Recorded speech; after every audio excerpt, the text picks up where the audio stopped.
Ispat Nigam Limited has been selected. The public issue of the LIC is expected shortly. Others too are in the process for 2022-23.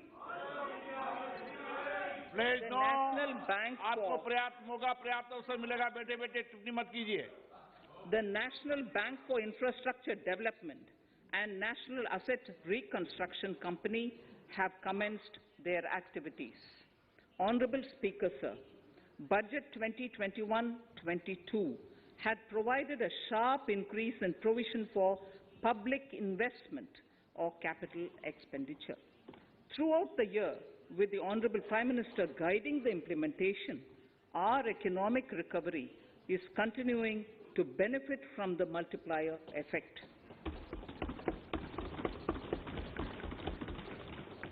This budget continues to provide impetus for growth. It lays a parallel track of 1. A blueprint for the Amrit Kal, which is futuristic and inclusive. This will directly benefit our youth, women, farmers, the scheduled castes and the scheduled tribes. And number 2, big private-public investment. Number 2, big public investment for modern infrastructure, readying for India at 100.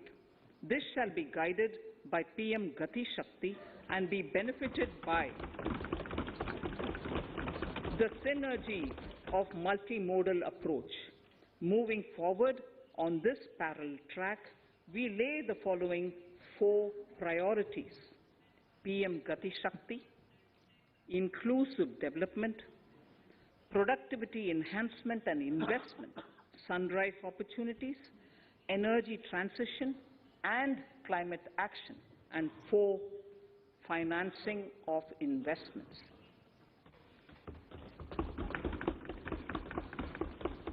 PM Gati Shakti.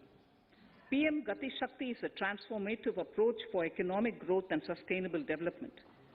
The approach is driven by 7 engines, namely roads, railways, airports, ports, mass transport, waterways, and logistics infrastructure. All 7 engines will pull forward the economy in unison. These engines are supported by the complementary roles of energy transmission, IT communication, bulk water and sewerage, and social infrastructure. Finally, the approach is powered by clean energy and Sabka Prayas. The efforts of the central government, the state governments, and the private sector together, leading to a huge job and entrepreneurial opportunities for all, especially the youth.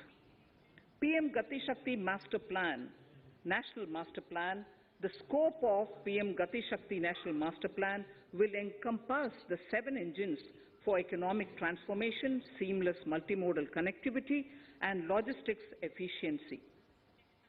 It will also include the infrastructure development by the state governments as per Gati Shakti Master Plan. The focus will be on planning, financing, including through innovative ways, use of technology, and speedier implementation. The projects pertaining to these 7 engines in the national infrastructure pipeline will be aligned with PM Gati Shakti framework. The touchstone of the master plan will be world-class modern infrastructure and logistics synergy among different modes of movement, both of people and goods, and location of projects. This will help raise productivity and accelerate economic growth and development. Road transport. PM Gati Shakti Master Plan for expressways will be formulated in 22-23 to facilitate faster movement of people and goods. The National Highways network will be expanded by 25,000 kilometers in 2022-23. 20,000 crores of rupees will be mobilized through innovative ways of financing to complement the public resources. The data exchange among all mode operators will be brought on unified logistics interface platform, designed for application programming interface. This will provide for efficient movement of goods through different modes, reducing logistics cost and time, assisting just-in-time inventory management, and in eliminating tedious documentation. Most importantly, this will provide real-time information to all stakeholders and improve international competitiveness. Open source mobility stack for organizing seamless travel of passengers will also be facilitated. Contracts for implementation of multimodal logistic parks at 4 locations through PPP mode will be awarded in 22-23. Railways will develop new products and efficient logistics services for small farmers and small and medium enterprises, besides taking the lead in integration of postal and railways network to provide seamless solutions for movement of parcels. One station, one product concept will be popularized to help local businesses and supply chains. As a part of Atmanirbhar Bharat, 2,000 kilometers of network will be brought under Kavach, the indigenous world-class technology for safety and capacity augmentation in 2022-23. 400 new generation Vande Bharat trains will better energy efficiency and passenger riding experience will be developed and manufactured during the next 3 years. 100 PM Gati Shakti cargo terminals for multimodal logistics facilities will be developed during the next 3 years. Innovative ways of financing and faster implementation will be encouraged for building metro systems of appropriate type at scale. Multimodal connectivity between mass urban transport and railway stations will be facilitated on priority. Design of metro systems, including civil structures, will be reoriented and standardized for Indian conditions and needs. Parvat Mala, as a preferred ecologically sustainable alternative to conventional roads in difficult hilly areas, National Ropeways Development Program will be taken up on PPP mode. The aim is to improve connectivity and convenience for commuters, besides promoting tourism. This may also cover congested urban areas where conventional mass transit system is not feasible. Contracts for 8 such ropeway projects for a length of 60 kilometers will be awarded in 22-23.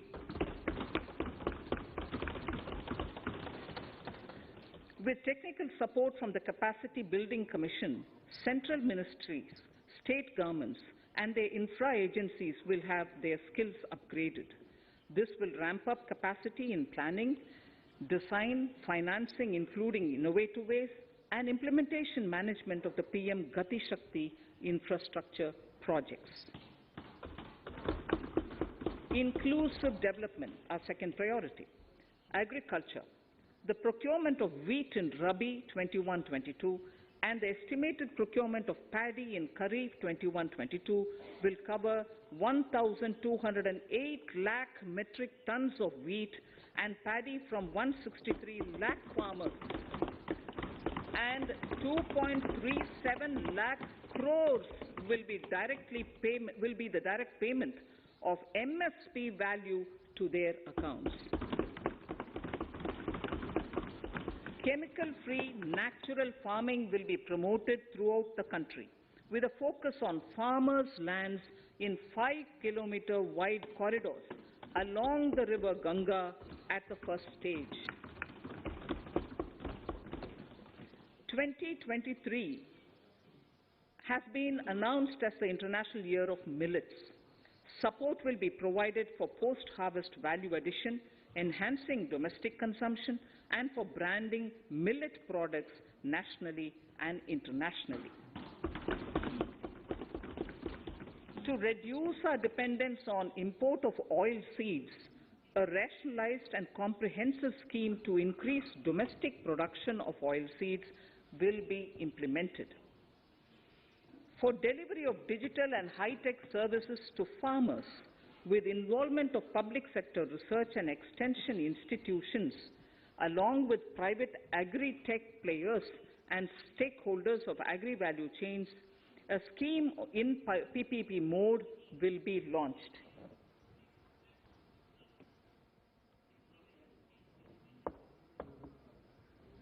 Use of Kisan drones will be promoted for crop assessment, digitization of land records, spraying of insecticides and nutrients.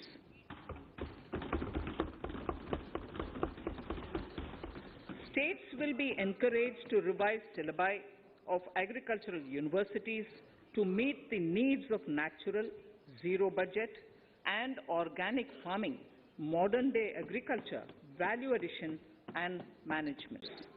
We recognize the need to impart supplementary teaching and to build a resilient mechanism for education delivery.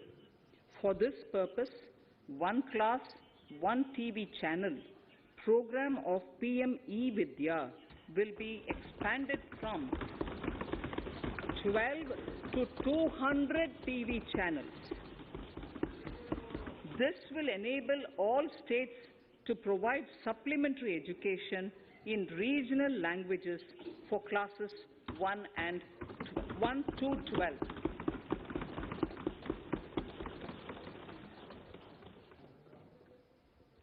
High-quality e-content in all spoken languages will be developed for delivery via internet, mobile phones, TV, and through radio and through digital teachers.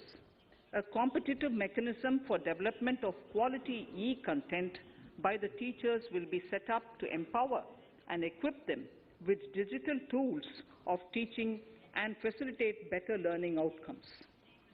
A digital university will be established to provide access to students across the country for world-class quality universal education with personalized learning experience at their doorsteps. This will be made available in different Indian languages and ICT formats. The university will be built on a networked hub and spoke model, with the hub building cutting-edge ICT expertise. The best public universities and institutions in the country will collaborate as a network of hub and spoke. An open platform for the national digital health ecosystem will be rolled out. It will consist of digital registries of health providers and health facilities, unique health identity, consent framework, and universal access to health facilities. The pandemic has accentuated mental health problems in people of all ages. To better the access to quality mental health counseling and care services, a national Tele mental health program will be launched. This will include a network of 23 Tele mental health centers of excellence, with NIMHANS being the nodal center, and International Institute of Information Technology, Bangalore, IIIT Bangalore, providing technology support. Recognizing the importance of Nari Shakti as the harbinger of our bright future and for women-led development, during the Amrit Kal, our government has comprehensively revamped the schemes of the Ministry of Women and Child Development. Accordingly, 3 schemes, namely Mission Shakti, Mission Vatsalya, Saksham Anganwadi and Poshan 2.0 were launched recently to provide integrated benefits to women and children. Saksham Anganwadis are a new generation Anganwadis that have better infrastructure and audio-visual aids, powered by clean energy and providing improved environment for early childhood development. 2 lakh Anganwadis will be upgraded under this scheme. Current coverage of Har Ghar Nal Se Jal is 8.7 crores. Of this, 5.5 crore households were provided tap water in last 2 years itself.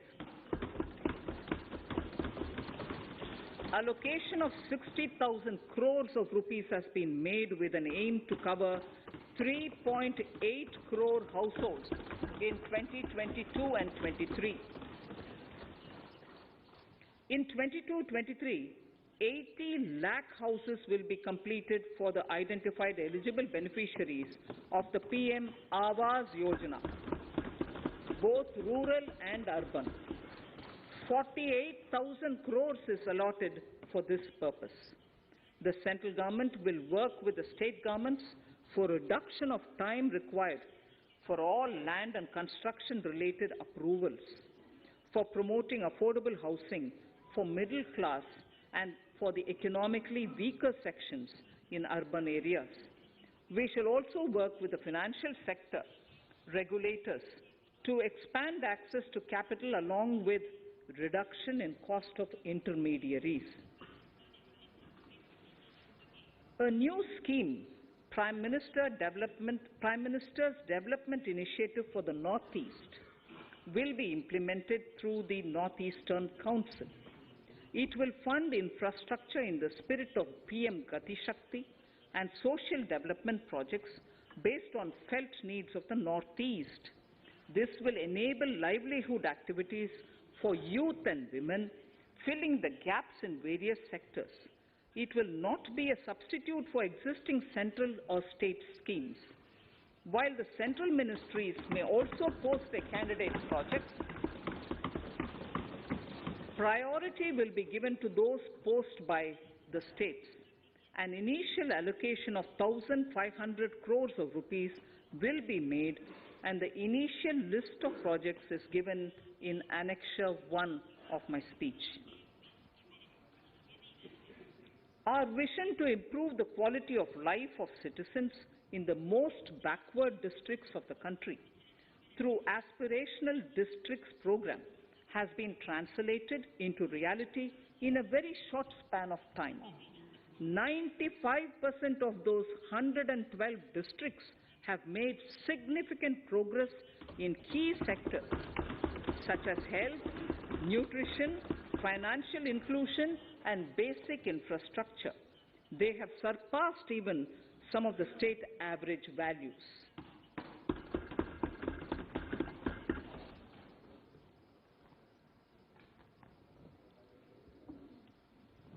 However, in those districts, some blocks continue to lag. In 22-23, the program will focus on such blocks in those districts. Border villages with sparse population, limited connectivity, and infrastructure often get left out from the development gains. Such villages on the northern border will be covered under a new Vibrant Villages program. The activities will include construction of village infrastructure, housing, tourist centers, road connectivity, provisioning of decentralized renewable energy, direct-to-home access for Doordarshan and educational channels, and support for their livelihood generation. Additional funding for these activities will be provided. Existing schemes will be converged. We will define their outcomes and monitor them on a constant basis. In 2022, 100% of 1.5 lakh post offices will come on the core banking system, enabling financial inclusion and access to accounts through net banking, mobile banking, ATMs, and also provide online transfer of funds between post office accounts and bank accounts. This will be helpful especially for farmers and senior citizens in rural areas, enabling interoperability and financial inclusion. Honorable Speaker, sir, in recent years, digital banking, digital payments, and fintech innovations have grown at a rapid pace in the country. Government is continuously encouraging these sectors to ensure that the benefits of digital banking reach every nook and corner of the country in a consumer-friendly manner.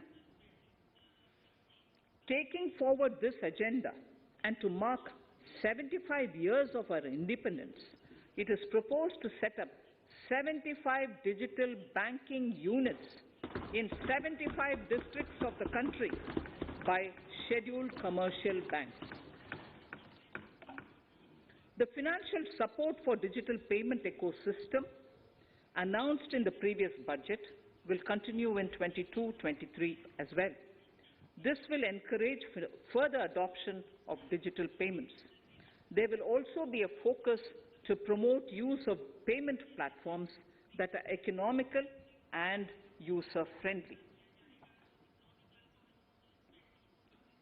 So I move to the next priority.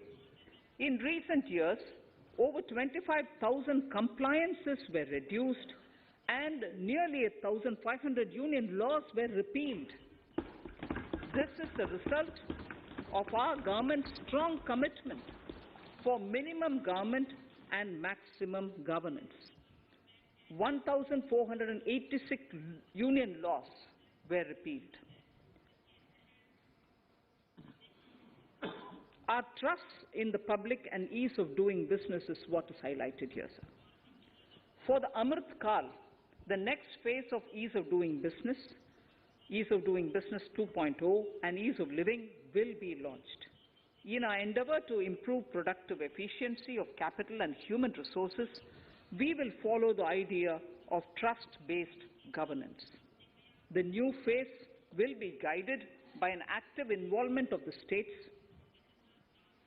digitization of manual processes and interventions, integration of the central and state level systems through IT bridges, a single point access for all citizen-centric services, and standardization and removal of overlapping compliances. Crowdsourcing of suggestions and ground-level assessment of the impact with active involvement of citizens and businesses will be encouraged. A single window portal, Parivesh, for all green clearances was launched in 2018. It has been instrumental in reducing the time required for approvals significantly. The scope of this portal will be expanded to provide information to the applicants based on location of units. Information about specific approvals will be provided. It will enable application for all 4 approvals through a single form and tracking of the process through Centralized Processing Center Green, CPC Green. E-passports. The issuance of e-passports using embedded chip and futuristic technology will be rolled out in 22-23 to enhance the convenience for the citizens in their overseas travel. By the time of India at 100, nearly half our population is likely to be living in urban areas. To prepare for this, orderly urban development is of critical importance. This will help realize the country's economic potential, including livelihood opportunities for the demographic dividend. For this, on the one hand, we need to nurture the megacities and their hinterlands to become current centers of economic growth. On the other, we need to facilitate Tier 2 and Tier 3 cities to take on the mantle in the future. This would require us to reimagine our cities into centers of sustainable living with opportunities for all, including women and our youth. For this to happen, urban planning cannot continue with a business-as-usual approach. We plan to steer a paradigm change. A high-level committee of reputed urban planners, urban economists, and institutions will be formed to make recommendations on urban sector policies, capacity building, planning, implementation, and governance. For urban capacity building, support will be provided to the states. Modernization of building bylaws, town planning schemes, transit-oriented development will be implemented. This will facilitate reforms for people to live and work closer to the mass transit systems. The central government's financial support for mass transit projects and Amrit scheme will be leveraged for formulation of action plans and their implementation for facilitating the TOD and TPS by the states. For developing India-specific knowledge in urban planning and design, and to deliver certified training in these areas, up to 5 existing academic institutions in different regions will be designated as centers of excellence. These centers will be provided endowment fund of 250 crore each. In addition, the AICTE will take the lead to improve syllabi, quality and access of urban planning courses in other institutions. We will promote a shift to use of public transport in urban areas. This will be complemented by clean tech and governance solutions, special mobility zones with zero fossil fuel policy and EV vehicles. Battery swapping policy. Considering the constraint of space in urban areas, for setting up charging stations at scale, a battery swapping policy will be brought out and interoperability standards will be formulated.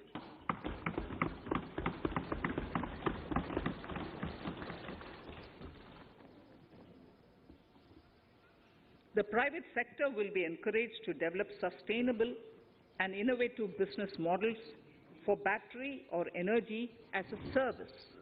This will improve efficiency in the EV ecosystem. Efficient use of land resources is a strong imperative. States will be encouraged to adopt unique land parcel identification number to facilitate IT-based management of records. The facility for transliteration of land records across any of the Schedule 8 languages will also be rolled out. The adoption of linkage with National Generic Document Registration System, NGDRS, with the One Nation, One Registration software will be promoted as an option for uniform process of registration and anywhere registration of deeds and documents. Necessary amendments in the code IBC will be carried out to enhance the efficiency of the resolution process and facilitate cross-border insolvency resolution.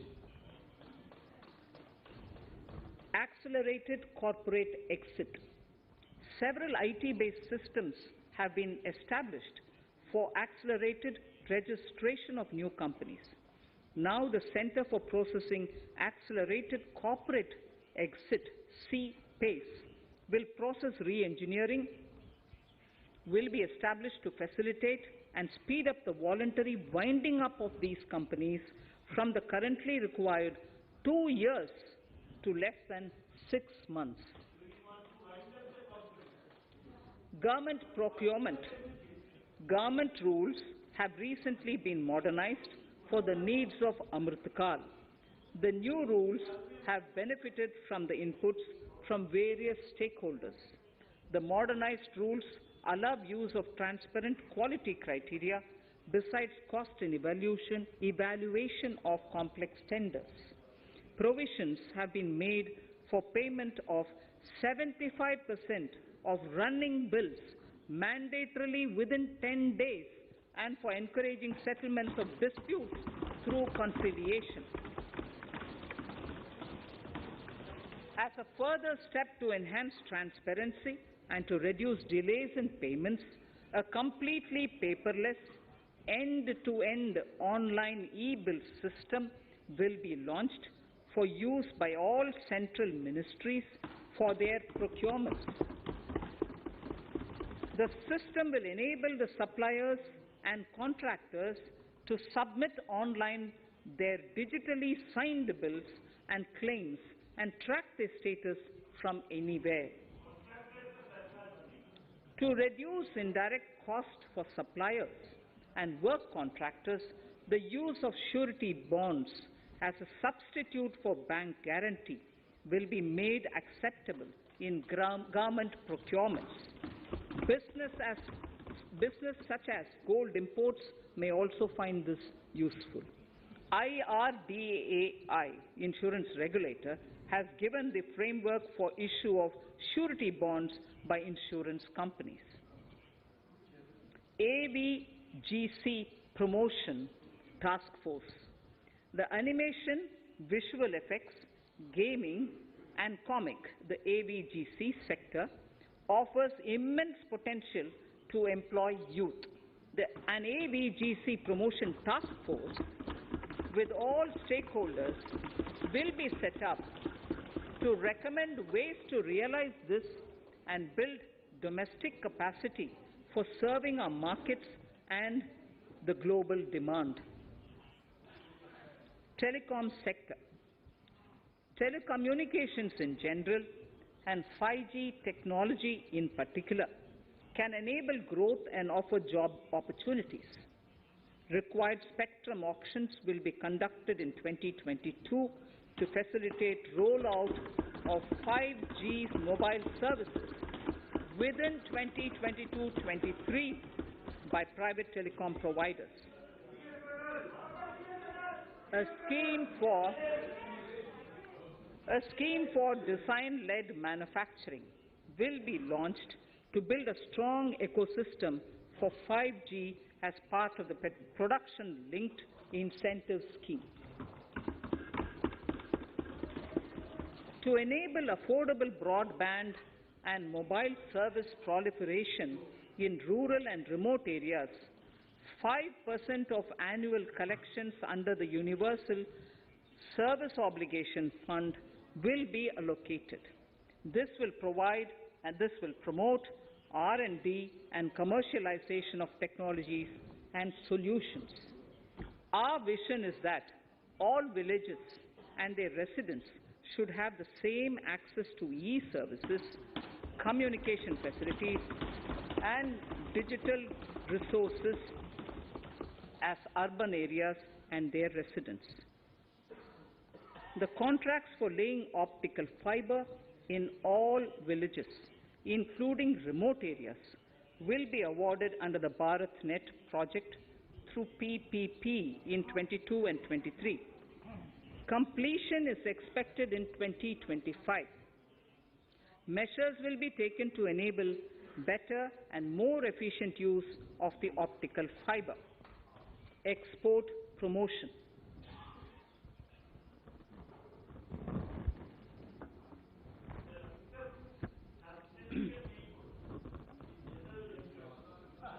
The Special Economic Zones Act will be replaced with a new legislation that will enable the states to become partners in development of enterprise and service hubs. This will cover all large existing and new industrial enclaves to optimally utilize available infrastructure and enhance competitiveness of exports. Atmanirbharta in defense. Our government is committed to reducing imports and promoting Atmanirbharta in equipment for the armed forces.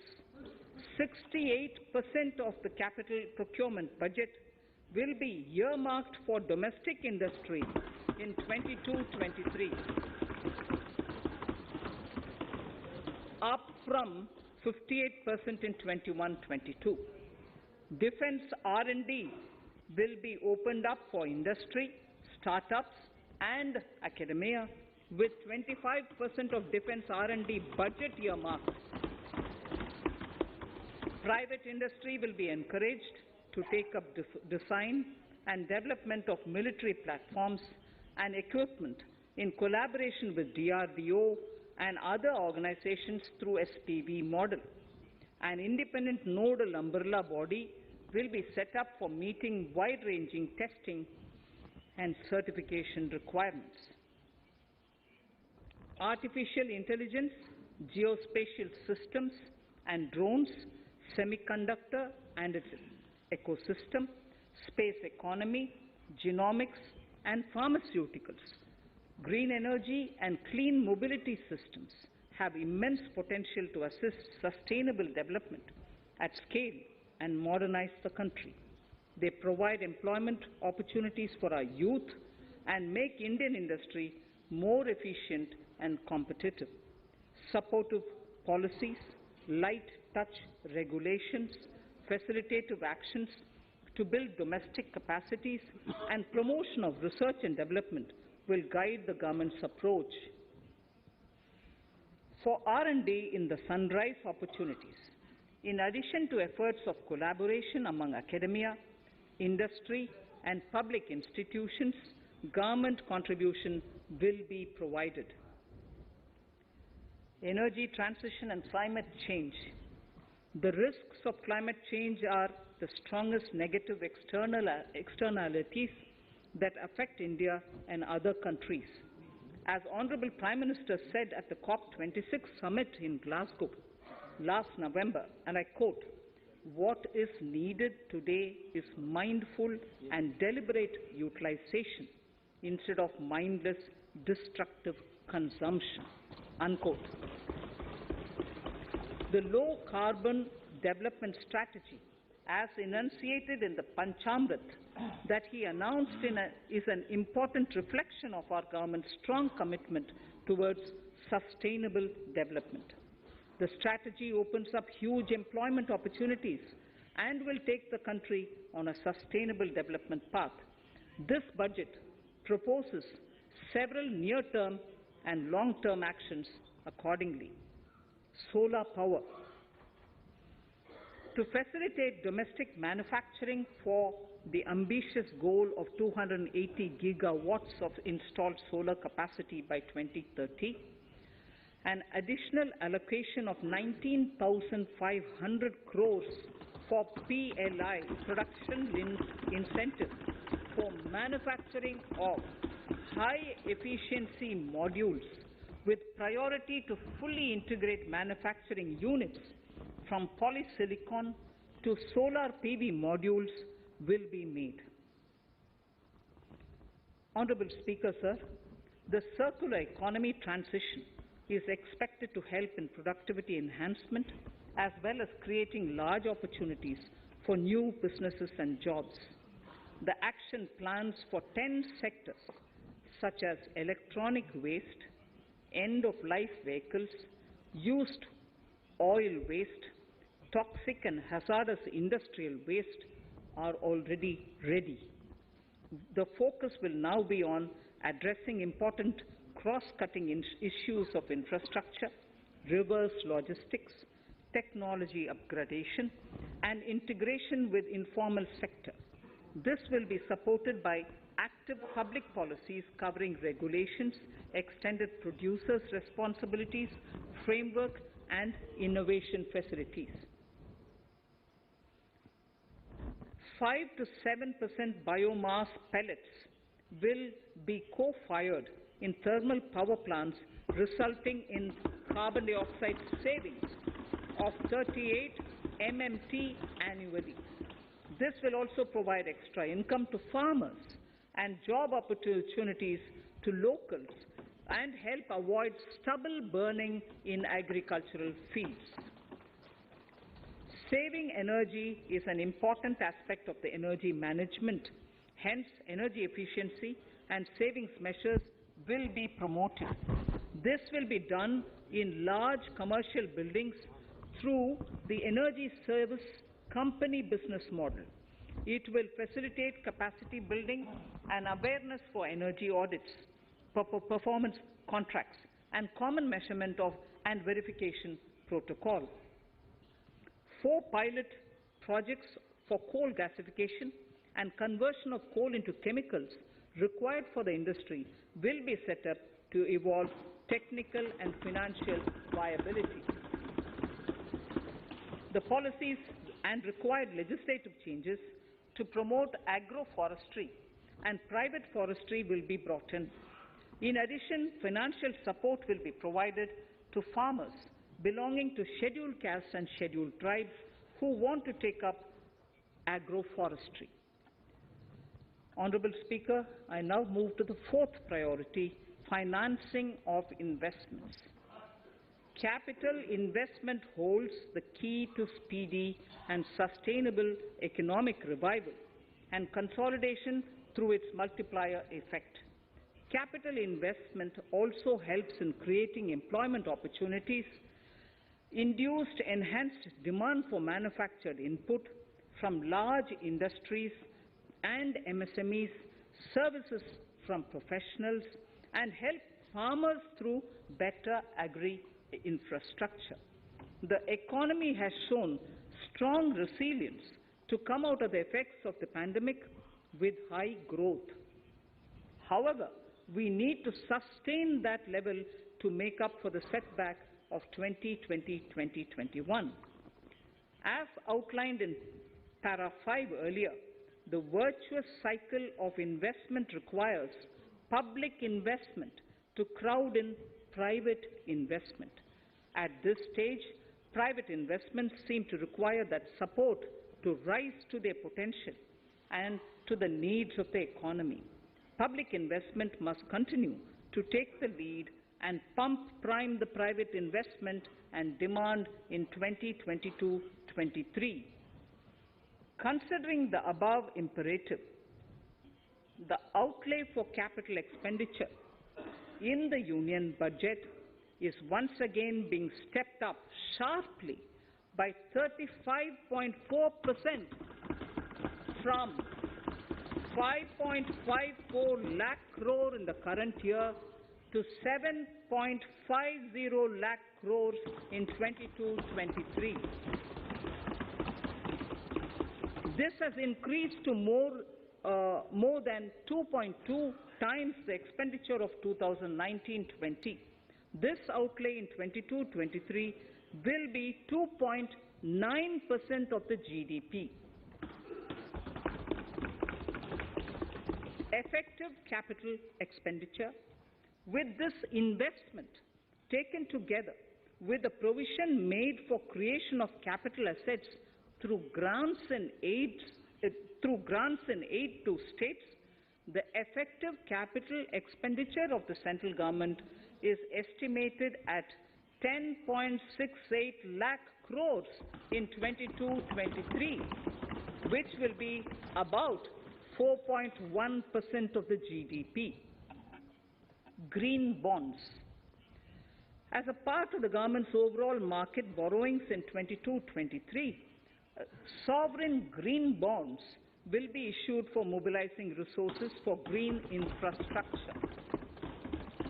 The proceeds will be deployed in public sector projects which help in reducing the carbon intensity of the economy. GIFT IFSC.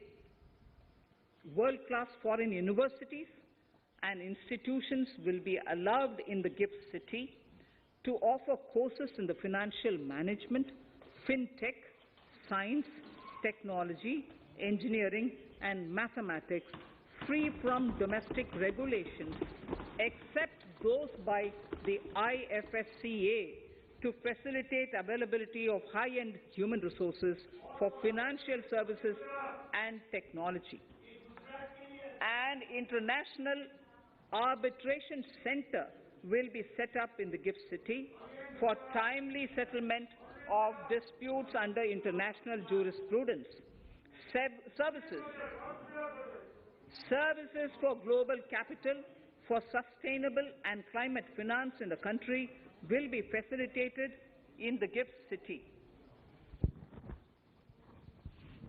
Infrastructure status.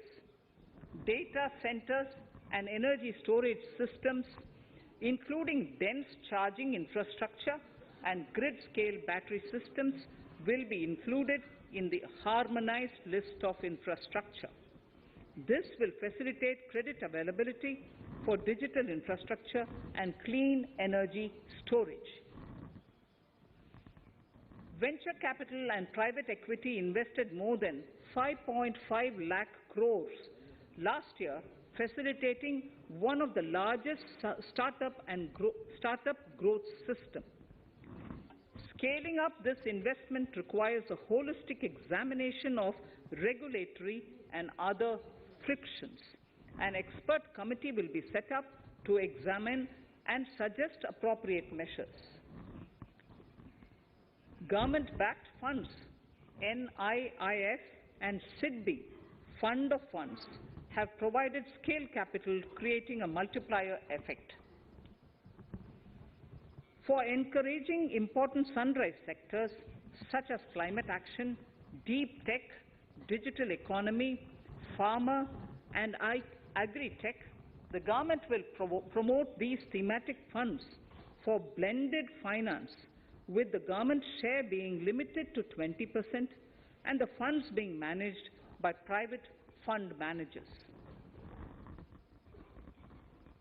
For financing the infrastructure needs, the stepping up of public investment will need to be complemented by private capital at a significant scale.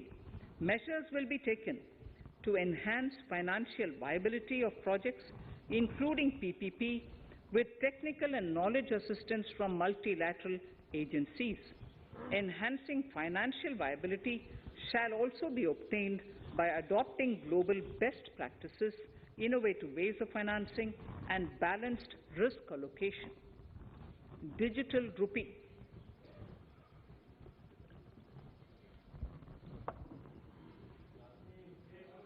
Introduction of a central bank digital currency will give a big boost to digital economy.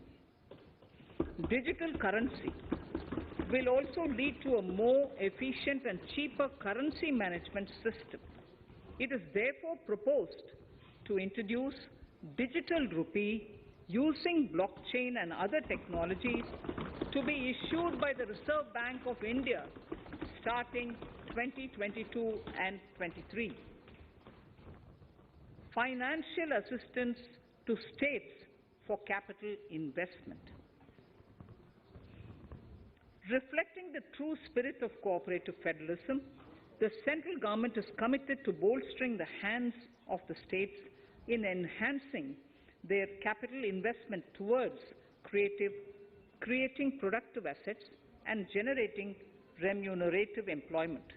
The scheme for financial assistance to states for capital investment has been extremely well received by the states.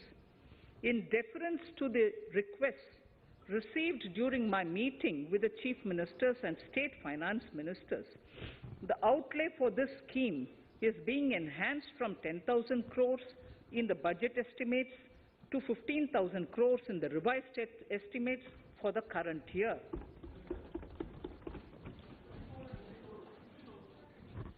For 22-23,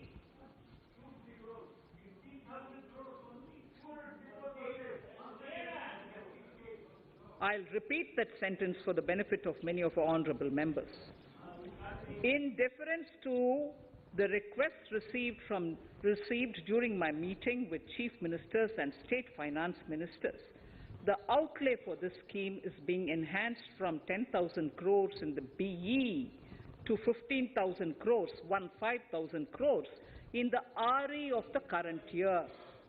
For 22-23, the allocation is 1 lakh crores to assist the states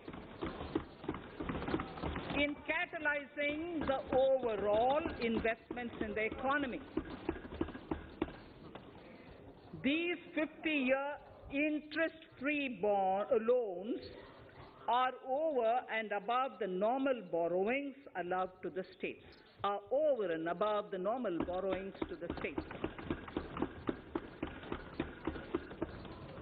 This allocation will be used for PM Gati Shakti related and other productive capital investments of the states. It will also include components for supplemental funding for priority segments of PM Gram Sadak Yojana, including support for the state share, digitization of the economy, including digital payments and completion of OFC network, and reforms related to building bylaws, town planning schemes, transit-oriented development, and transferable development rights.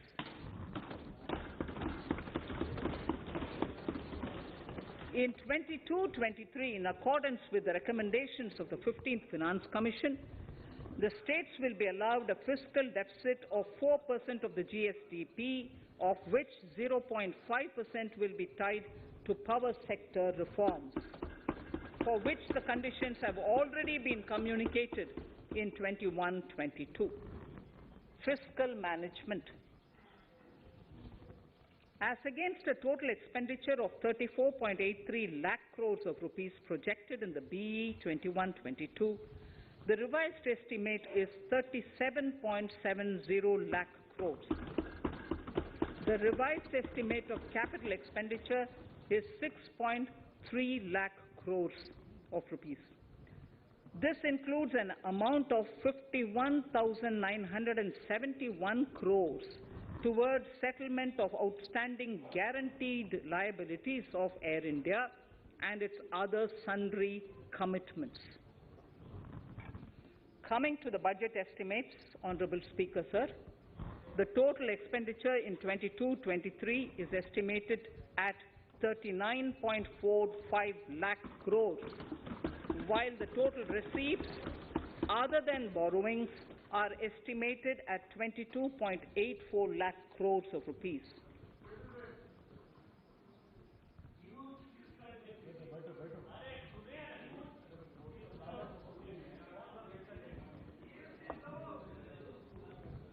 The revised fiscal deficit, Honourable Speaker, in the current year is estimated at 6.9% of the GDP, as against 6.8% projected in the budget estimates.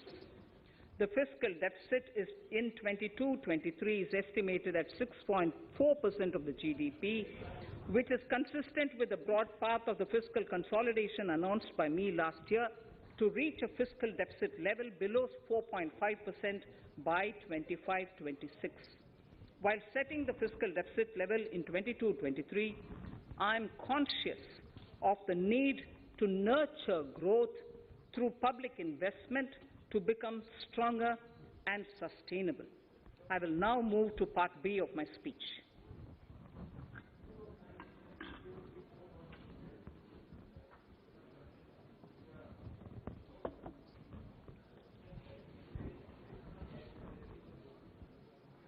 Direct tax.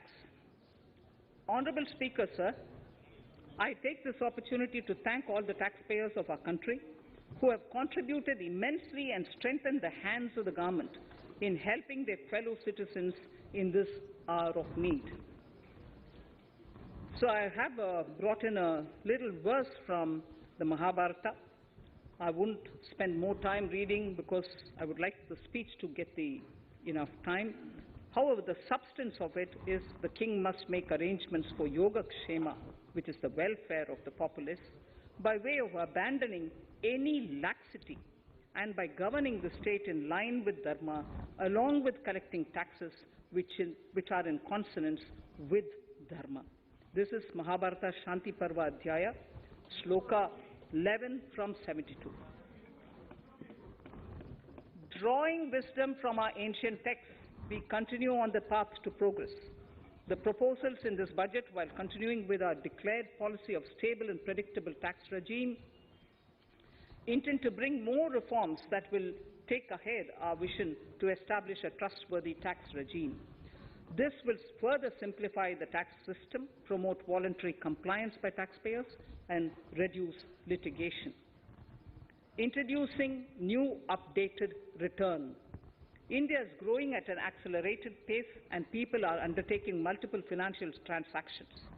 The Income Tax Department has established a robust framework of reporting of taxpayers' transactions.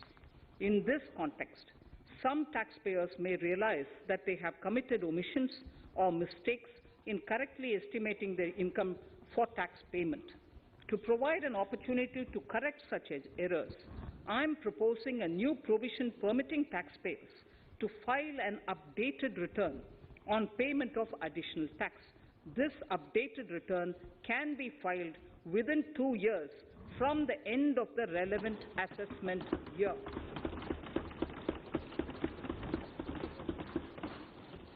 Honourable Speaker, sir, presently, if the department finds out that some income has been missed out by an assessee, it goes through a lengthy process of adjudication. Instead, with this proposal now, there will be a trust repost in the taxpayers that will enable the assessee herself to declare the income that she may have missed out earlier while filing her return. Full details of the proposal are given in the Finance Bill. It is an affirmative step in the direction of voluntary compliance.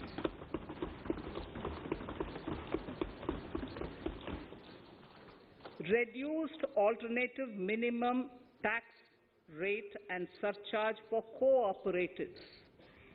Currently, cooperative societies are required to pay alternate minimum tax at the rate of 18 and 1.5%.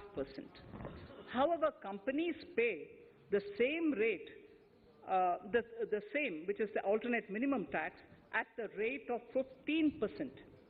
To provide a level playing field between cooperative societies and companies, I propose to reduce this rate for the cooperative societies also to 15%.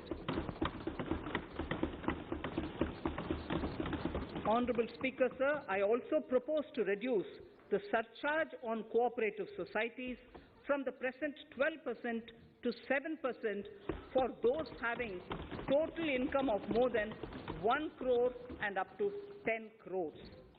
This would help in enhancing income of cooperative societies and its members who are mostly from the rural and from farming communities. Tax relief to persons with disability. The parent or guardian of a differently abled person can take an insurance scheme for such person. The present law provides for deduction to the parent or guardian only if the lump sum payment or annuity is available to the differently abled person on the death of the subscriber, that is the parent or the guardian. There could be situations where the differently abled dependent may need payment of annuity or lump sum amount even during the lifetime of their parent or guardian. I propose thus to allow the payment of annuity and lump sum amount to the differently abled dependent during the lifetime of the parent and guardians, that is parent or guardians, attaining the age of 60 years. Parity between employees of the state and central governments. At present, the central government contributes 14% of the salary of its employee to the National Pension System, NPS, Tier 1. This is allowed as a deduction in computing the income of the employee. However, such deduction is allowed only to the extent of 10% of the salary in case of employees of the state governments. To provide equal treatment to both central and state government employees, I propose to increase the tax deduction limit from 10% to 14% on employers' contribution to the MPS account of state government employees as well. This would help in enhancing the social security benefits of the state government employees and bring them at par with central government employees. Incentives for startups.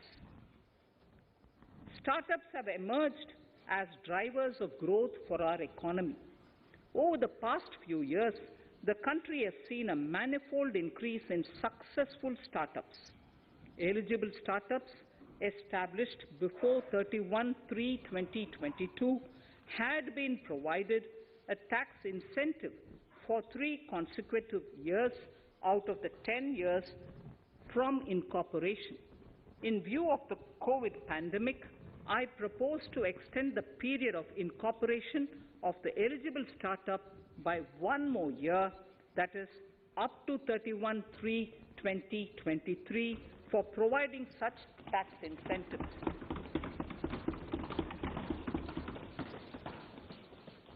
Incentives for newly incorporated manufacturing entities under concessional tax regime.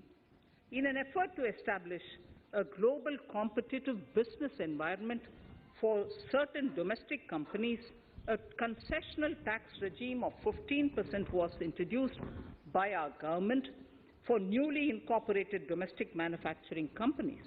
I propose to extend the last date for commencement of manufacturing or production under Section 115B AB by 1 more year, that is from 31st March 2023 to 31st March 2024.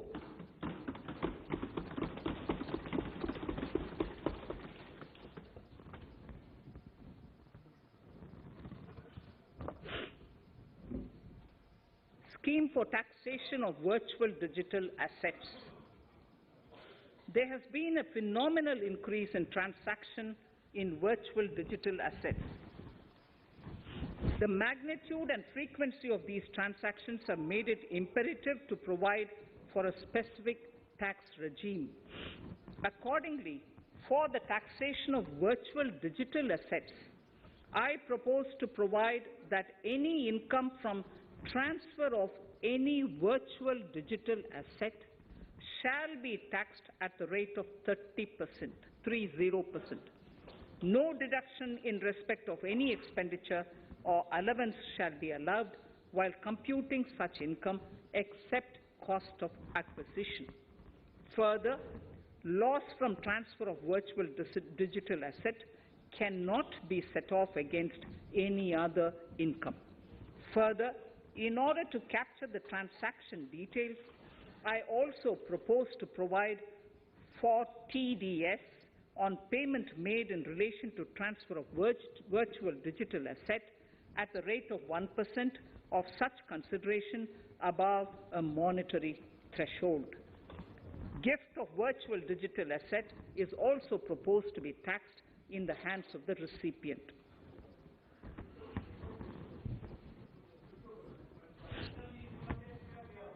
Litigation management to avoid repetitive appeals by the department. It has been observed that a lot of time and resources are consumed in filing of appeals which involve identical issues. Taking forward our policy of sound litigation management, I propose to provide that if a question of law in the case of an assessee is identical to a question of law which is pending in the appeal before a jurisdictional High Court or Supreme Court, in any case, the filing of further appeal in the case of this assessee by the department shall be deferred till such a question of law is decided by the jurisdictional High Court or the Supreme Court. This will greatly help in reducing the repeated litigation between taxpayer and the department. Taking forward our efforts to further promote the IFSC, I hereby propose to provide that income of a non-resident from offshore derivative instruments or over-the-counter derivatives issued by an offshore banking unit, income from royalty and interest on account of lease of ship, and income received from portfolio management services in IFSC shall be exempt from tax subject to specified conditions. Rationalization of surcharge. In the globalized business world, there are several work contracts whose terms and conditions mandatorily require formation of a consortium. The members in the consortium are generally companies. In such cases, the income of these AOPs has to suffer a graded surcharge up to 37%, which is a lot more than surcharge on the individual companies. Accordingly, I propose to cap the surcharge of these AOPs at 15%, 15%. Further, the long-term capital gains on listed equity shares, units, etc., are liable to maximum surcharge of 15%, while other long-term capital gains are subjected to a graded surcharge which goes up to 37%. I propose to cap the surcharge on long-term capital gains arising on transfer of any type of assets at 15%.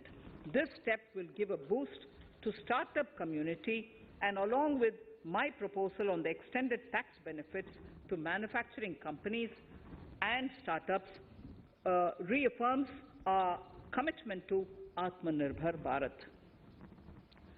Clarification in relation to health and education cess as business expenditure. The income tax is not an allowable expenditure for computation of business income. This includes tax as well as surcharges. The health and education cess is imposed as an additional surcharge on the taxpayer for funding specific government welfare programs. However, some courts have allowed health and education cess as business expenditure, which is against the legislative intent. To reiterate the legislative intent, I propose to clarify that any surcharge or cess on income and profits is not allowable as business expenditure. Deterrence against tax evasion. Honourable Speaker, sir, presently there is ambiguity regarding set-off of brought forward loss against undisclosed income detected in search operations. It has been observed that in many cases where undisclosed income or suppression of sales, etc., is detected, payment of tax is avoided by setting off of losses. In order to bring certainty and to increase deterrence among tax evaders, I propose to provide that no set-off of any loss shall be allowed against undisclosed income detected during search and survey operations.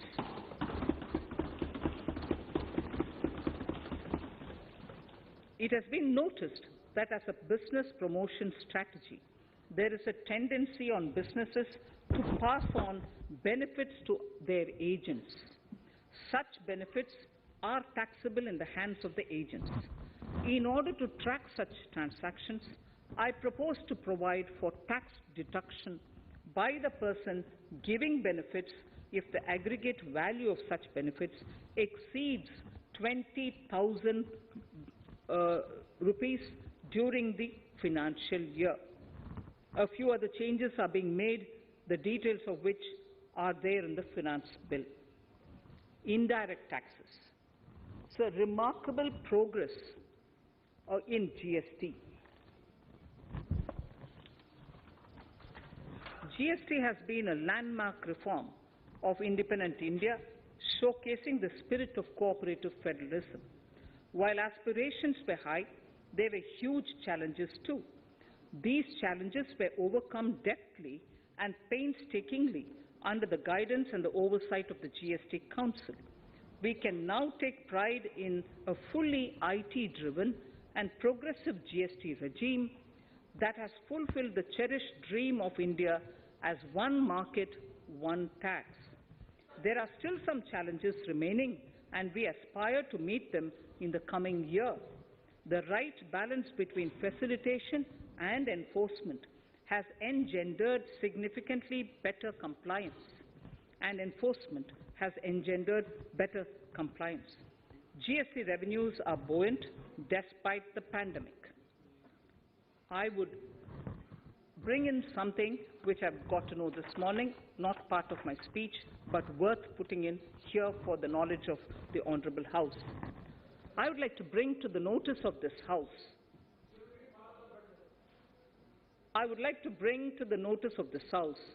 that the gross GST collections for the month of January 22 are rupees 1,40,986 crores, which is the highest since the inception of GST. This has been possible due to rapid economic growth, recovery, post-COVID,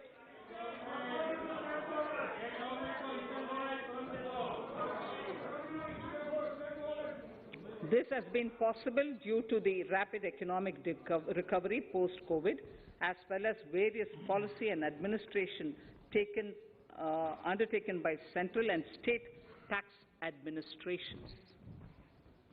Taxpayers deserve applause for this growth.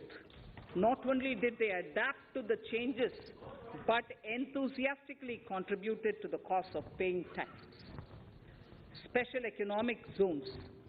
In Part A of my speech, I have referred to the proposed reforms in SEZs. Alongside, we will also undertake reforms in customs administration of SEZs, and it shall henceforth be fully IT-driven and function on the Customs National Portal with a focus on higher facilitation and with only risk-based checks. This will ease doing business by SEZ units considerably. This reform shall be implemented by 30th September 2022. Customs reforms and duty rate changes. Customs administration has reinvented itself over the years through liberalized procedures and infusion of technology. Faceless customs has been fully established. During COVID-19 pandemic, customs formation have done exceptional frontline work against all odds, displaying agility and purpose. Customs reforms have played a very vital role in domestic capacity creation, providing level playing field to our MSMEs, easing the raw material supply side constraints, enhancing ease of doing business, and being an enabler to other policy initiatives such as PLI and phased manufacturing plans. My proposal on customs side are aligned to these objectives. Project imports and capital goods. National Capital Goods Policy 2016 aims at doubling the production of capital goods by 2025. This would create an employment opportunities and result in increased economic activity. However, several duty exemptions, even extending to over 3 decades, in some cases have been granted to capital goods for various sectors like power, fertilizer, textiles, leather footwear, food processing, and fertilizers. These exemptions have hindered the growth of the domestic capital goods sector.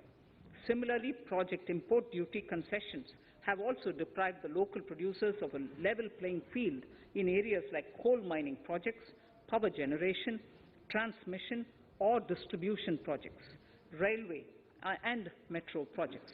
Our experience suggests that reasonable tariffs are conducive to the growth of domestic industry and make in India without significantly impacting the cost of essential imports.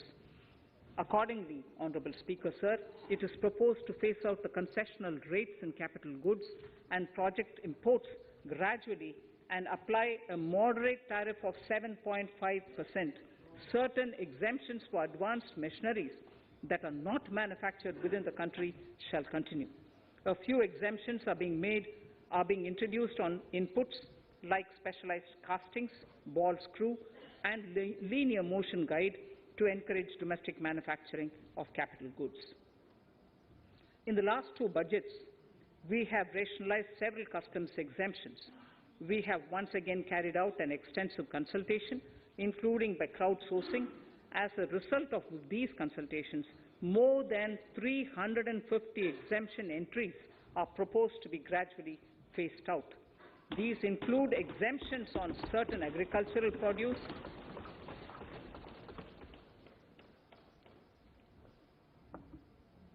chemicals, fabrics, medical devices and drugs, and medicines for which sufficient domestic capacity exists. Further, as a simplification measure, several concessional rates are being incorporated in the customs tariff schedule itself instead of prescribing them through various notifications. This comprehensive review will simplify the customs rate and tariff structure, particularly for sectors like chemicals, textiles, and metals, and minimize disputes.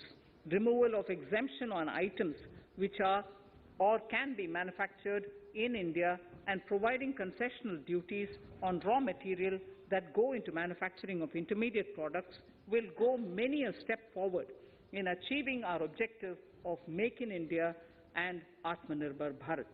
I shall now take up specific sector-specific proposals. Electronics. Electronic manufacturing has been growing rapidly. Customs duty rates are being calibrated to provide a graded rate structure to facilitate domestic manufacturing of wearable devices, hearable devices, and electronic smart meters. Duty concessions are being given to parts of transformer of mobile phone chargers and camera lens of mobile camera module and certain other such items. This will enable domestic manufacturing of high-growth electronic items. Gems and jewelry. To give a boost to the gems and jewelry sector, customs duty on cut and polished diamonds and gemstones is being reduced to 5%. Simply sawn diamond would attract nil customs duty. To facilitate export of jewelry through e-commerce, a simplified regulatory framework shall be implemented by June this year. To disincentivize import of undervalued imitation jewelry, the customs duty on imitation jewelry is being prescribed in a manner that a duty of at least 400 rupees per kg is paid on its import. Chemicals. Customs duty on certain critical chemicals, namely methanol, acetic acid, and heavy feedstocks for petroleum refining are being reduced, while duty is being raised on sodium cyanide, for which adequate capacity in the domestic arena exists. These changes will help in enhancing domestic value addition. MSMEs. Duty on umbrellas is being raised to 20%. Exemption to parts of umbrellas is being withdrawn. Exemption is also being rationalized on implements and tools for agricultural sector which are manufactured in India. Customs duty exemption given to steel scrap last year is being extended for another year to provide relief to MSME secondary steel producers. Certain anti-dumping and CVD on stainless steel and coated steel flat products, bars of alloy steel and high-speed steel are being revoked in larger public interest considering prevailing high prices of metals. To incentivize exports, exemptions are being provided on items such as embellishment, trimmings, fasteners, buttons, zipper, lining material, specified leather, furniture fittings, and packaging boxes that may be needed by bona fide exporters of handicrafts, textiles, leather garments, leather footwear, and other goods. Honorable Speaker, sir, duty is being reduced on certain inputs required for shrimp aquaculture so as to promote its exports. Tariff measure to encourage blending of fuel. Blending of fuel is a priority for this government. To encourage the efforts for blending of fuel, unblended fuel shall attract an additional differential excise duty of rupees 2 per litre from first day of October 22. A few other changes are being made in duty rates, customs, tariff and customs law, the details of which are there in the finance bill. Mr. Speaker, sir, with these words, I commend the budget to this august House. Thank you. Item number 2, Srimati Nirmala Sitharaman ji.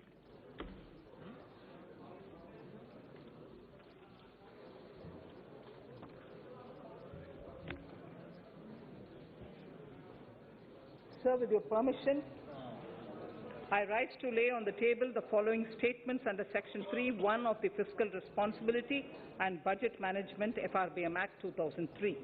Medium-term fiscal policy cum fiscal policy strategy statement and macroeconomic framework statement. Item number 3, Vitt Videk 2020, Nirmala Sitharaman ji. Sir, item number 3, Finance Bill. Sir, with your permission, I rise to move for leave to introduce the Finance Bill 2022. प्रश्न ये कि वित्त विधेयक को पुनर्स्थापित करने की अनुमति प्रदान की जाए। जो सदस्य इसके पक्ष में हाँ कहें, जो सदस्य विरोध में ना कहें। मेरे विचार में निर्णय हाँ वालों के पक्ष में, हाँ वालों के पक्ष में। माननीय मंत्री जी, वित्त विधेयक को पुनर्स्थापित करें। Sir, I introduce the bill. सभा की कार्रवाई कल